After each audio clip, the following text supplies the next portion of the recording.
Chapter 1. You two can go on your big adventure, Ari said, but I am staying home. No, you are not. You are coming with us. Denza tried to pick her friend up. Ari kicked her in the knee. She put him down. Ari was 80 years old. He was not a human, though. Ari was a slywo with long white hair.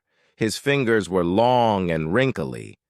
Ari was very young for a slywo. Compared to humans, he was a teenager. No, I'm staying home, Ari repeated. I will not change my mind.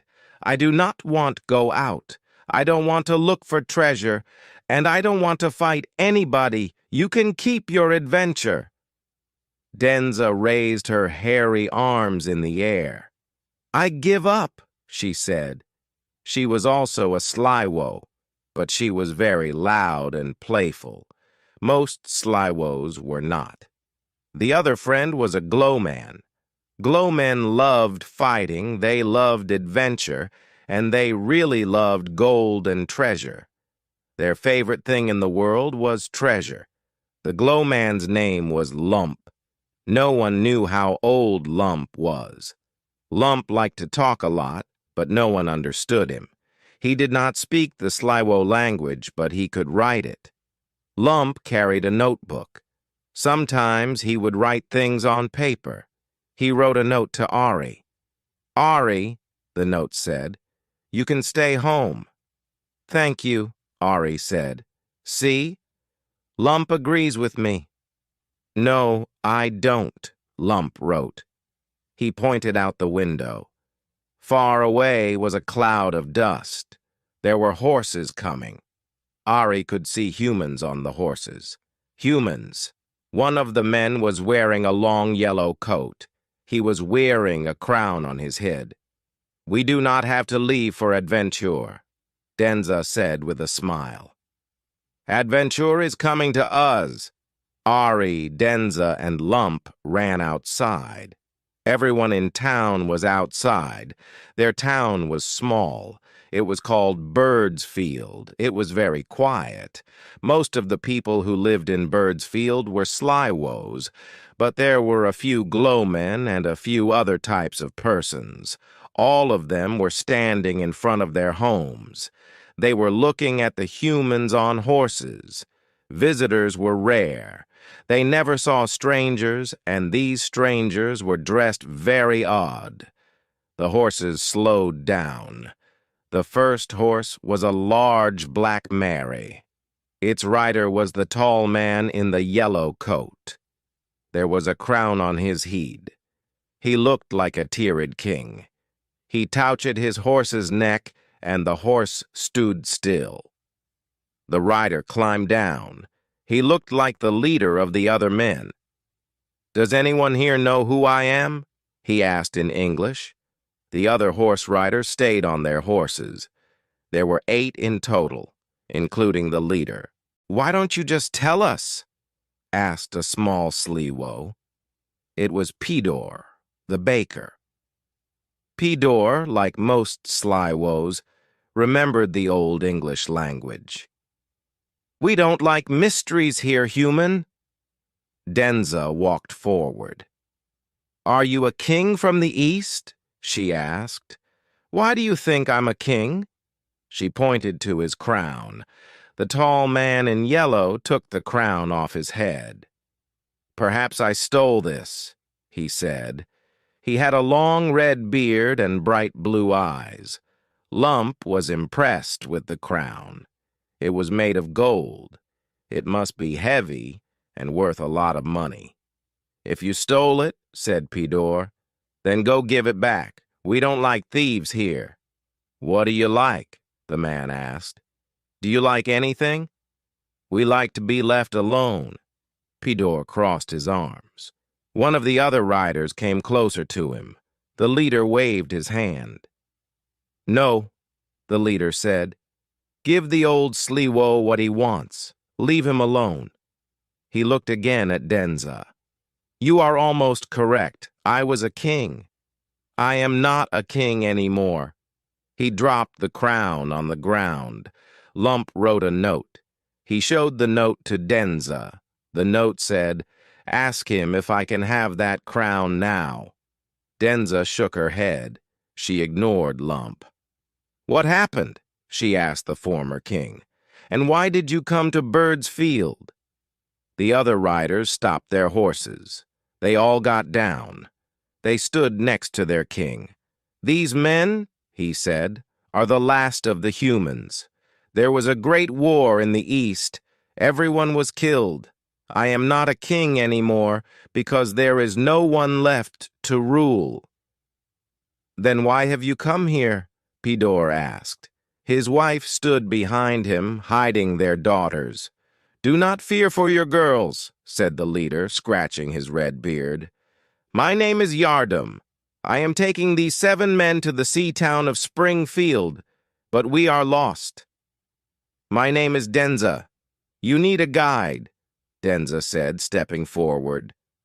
"Yes, as a matter of fact, I do," Yardum said. "I have no money, but I have this gold crown. I will give it to anyone who helps us." Ari had a question. "Why must you go to Springfield? What is there for you?" "There is a rumor that my friends went there. Perhaps we are not the last humans. I need to find out, so we are on a quest." Lump wrote a note to Denza. He wanted to go because he wanted the crown. Denza nodded. She also wished to go on the journey. "We'll help you," she said. Ari looked alarmed. He could not allow Denza to go with these strangers. He whispered to her in Sliwohish, but she shook her head. "I'm going," she told him. "Come with us." Yardum and his men awaited Ari's answer. "I just want to stay home," Ari said, "but I will go too." "I will go to protect you, Denza," he thought. One of the riders who had a scar on his forehead bent and picked up the crown. He wiped off the dirt and put it in a saddlebag. Then he got back on his horse. "It is settled then," Yardum said. "You," he pointed to Lump, "ride with Sadida, the one with the scar. He will keep the crown for now. You," he pointed to Ari, "ride with Fat Ekin back there. And Denza, you can ride with me." Chapter 2. After riding all day, they arrived in the town of Hillside. Hillside was a town of mountains and jewel miners. It was also a very dangerous town, full of criminals. All of the jewel miners carried weapons to protect themselves from thieves. The sun had been down for hours. It was getting late and people were looking at them.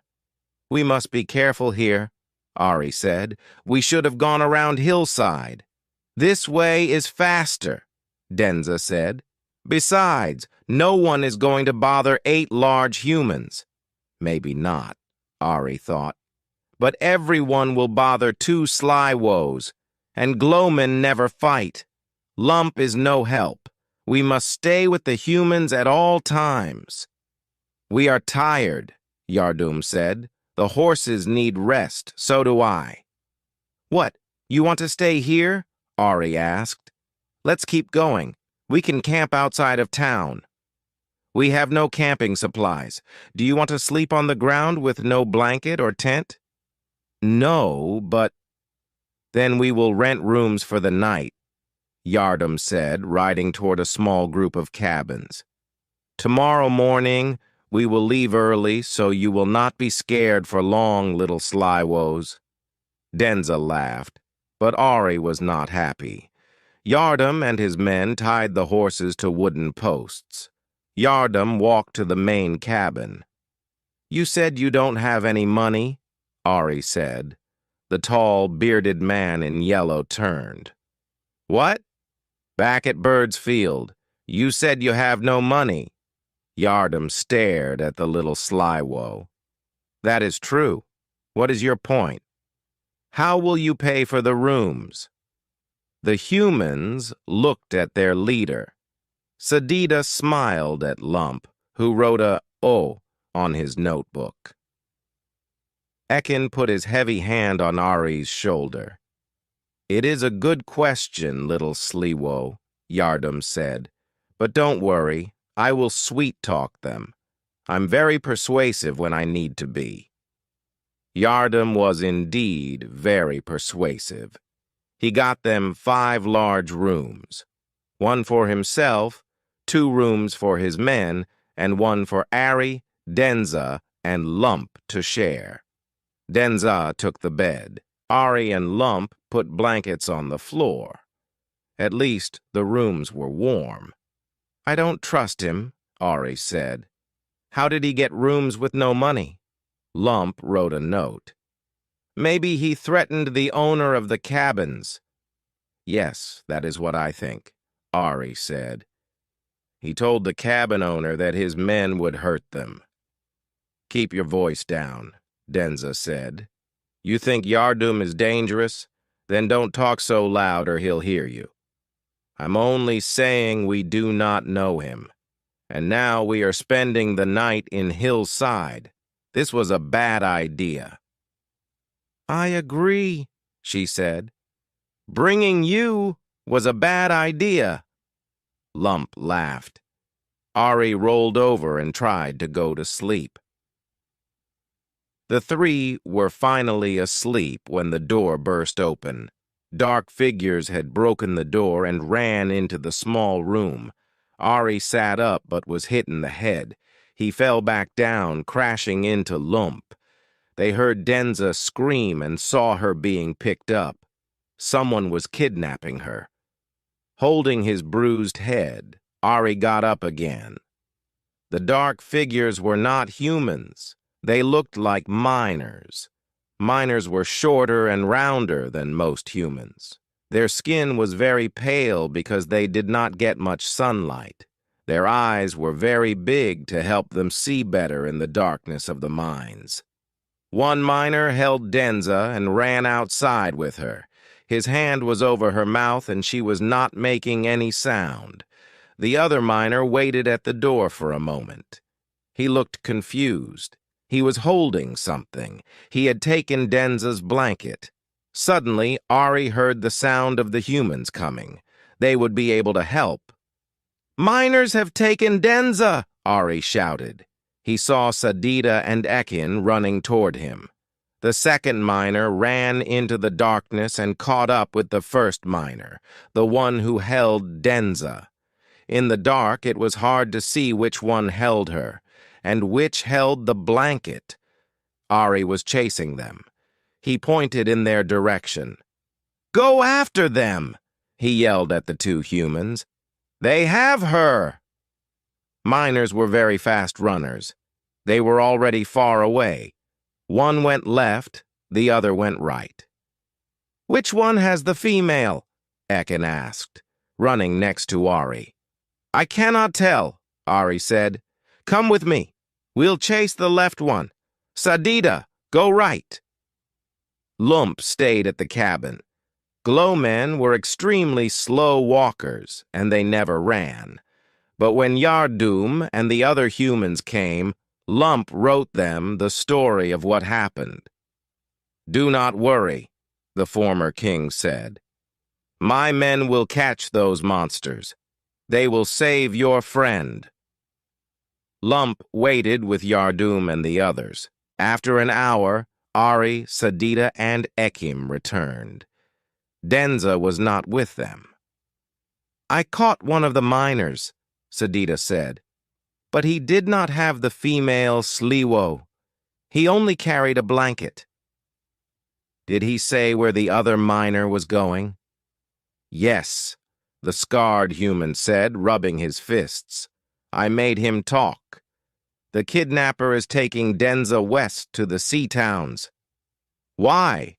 Yardum asked. "Are they going to Springfield like us?" Sadida nodded his head. "They will try to sell her there." Ari was startled. "What do you mean, sell her? She is a person, not a horse." Yardim's blue eyes were very sad. "There is much you do not know about the world," he said. "You have never left Bird's Field, have you?" "It isn't safe to leave," Ari said. "Why isn't it safe?" "Because bad things happen in the other towns." The leader looked down at his feet. "But you don't know what bad things, do you? All you know is the world is not safe. But you don't know why." "I never wanted to know why," Ari said, crying. Why had he left his town? He knew he was right to stay home. This was all Denza's fault. And now she was gone. "I understand," Yardim said, "but get dressed. We're leaving now. You are going to learn things you did not want to know." Chapter 3. It took 2 days to get to Springfield. The sea town was beautiful. The sandy beaches were clean and lovely. The blue sea looked warm and full of life. But there was no time for fun or fishing. Denza was still missing.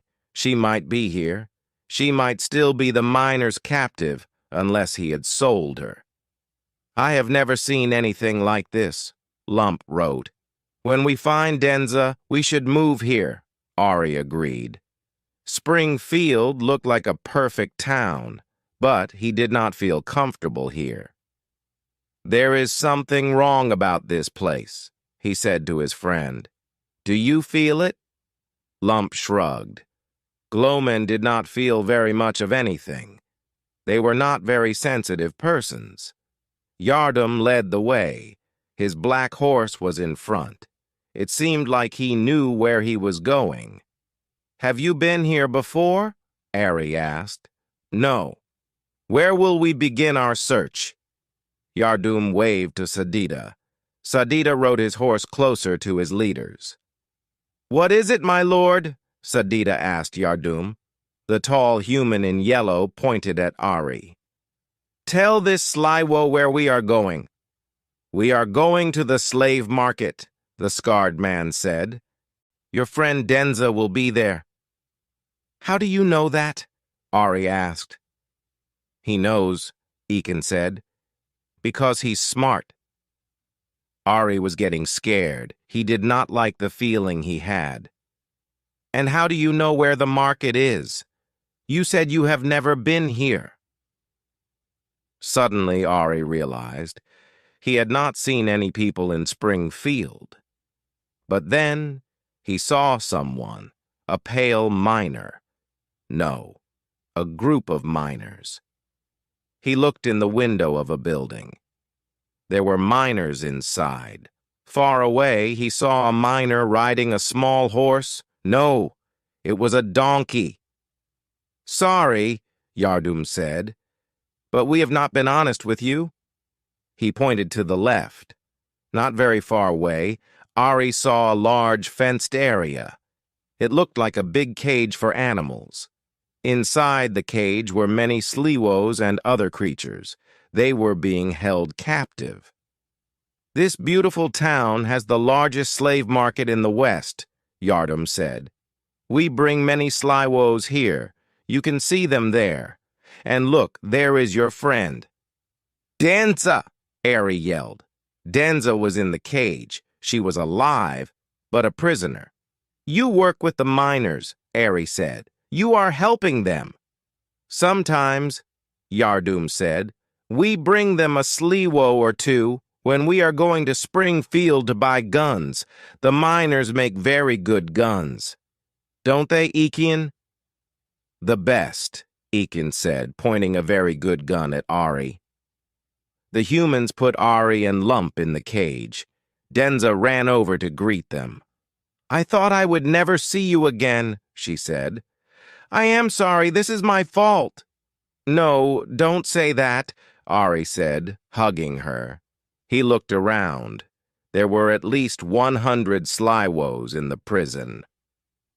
"How long have you been here?" he asked one of them. "Not long," the young sliwo said. "They will sell us today." Who are they going to sell us to? We don't know. By the way, my name is Ked. My brother, Hakan, is over there. Ked pointed to a small boy Sliwo. Hakan did not look well. He looked sick.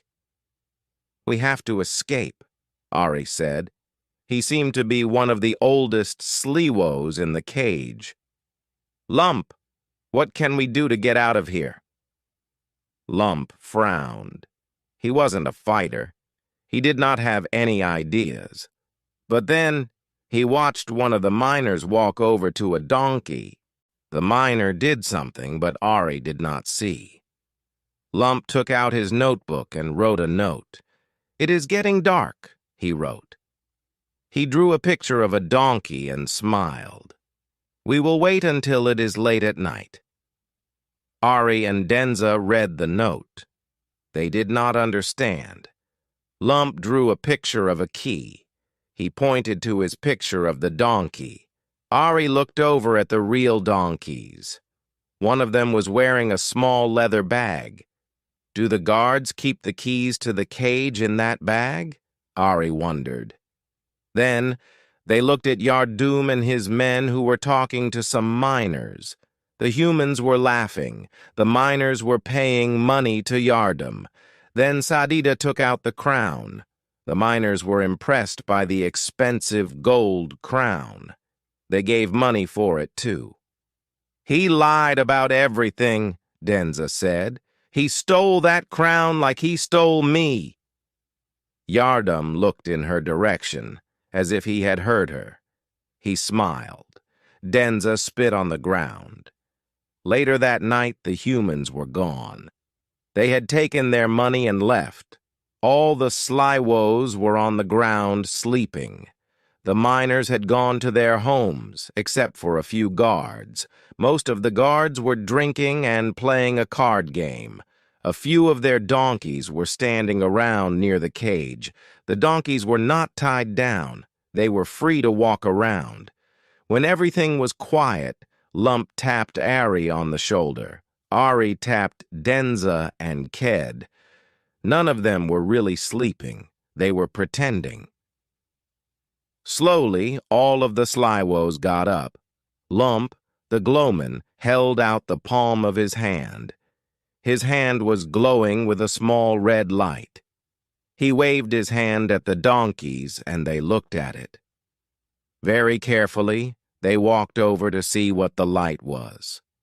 Like all glowmen, Lump was very good with animals. They loved him, and he loved them. The donkeys were not afraid of Lump. They walked over to stand next to him. He reached out his arm and took the bag off the donkey. The key was inside the bag. He gave it to Ari, and Ari quickly unlocked the cage. The guards were taking a nap. Ari and Denza quietly took their weapons and gave them to other Sliwos. They gathered all the donkeys and slowly walked away from the cage. They were very quiet as they escaped Springfield. Tomorrow, they would take the long way around Hillside and then would return to Birdsfield. Ari, Denza, and Lump would tell the others what had happened. Then they would take back the other kidnapped Sliwos to their towns, too. Soon, all of the Sliwo towns would unite. Soon they would join together to create an army. They would fight the miners, and the humans too, if they saw any. The innocent Sliwos had learned 2 important lessons. The world is a very scary place, and never trust a human.